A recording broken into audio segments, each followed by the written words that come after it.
Martin Luther should have read 1 John 3:15 through 24 before he decided that he didn't like the book of James.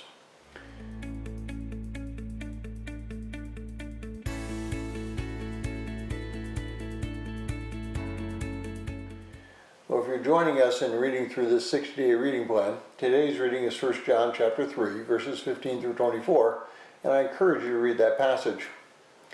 Now, it's very common for people to quote the book of James, particularly chapter 2, when talking about the Christian life. Those who are on the conservative Protestant end of Christianity will tend to discount it or give it some kind of tacit approval.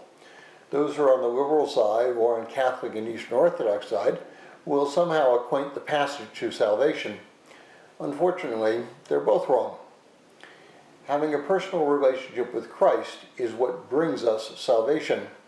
But having a personal relationship with Christ also forces us to respond differently than those who do not have a relationship.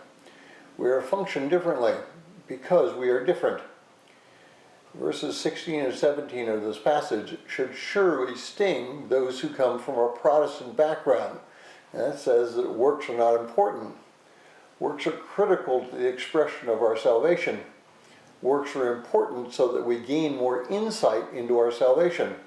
Works are important because they change our lives so that they reflect our salvation. Works don't save us in the sense of bringing us to Christ, but works save us in the sense of making us more like Christ in both our attitude and to decrease our sinfulness.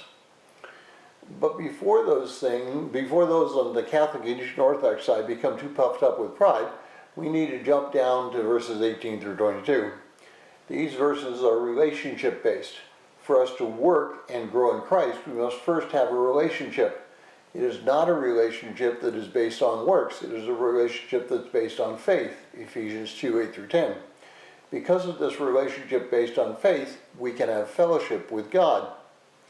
Cyril of Jerusalem in AD 315 through 386 wrote to some catechumens, those who had not yet been baptized, and spoke of their faith in Christ and what they were to do before baptism.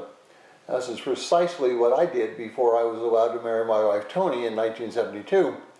I had to profess Christ before being baptized, and it was only then that the Bishop of Athens would allow me to marry her.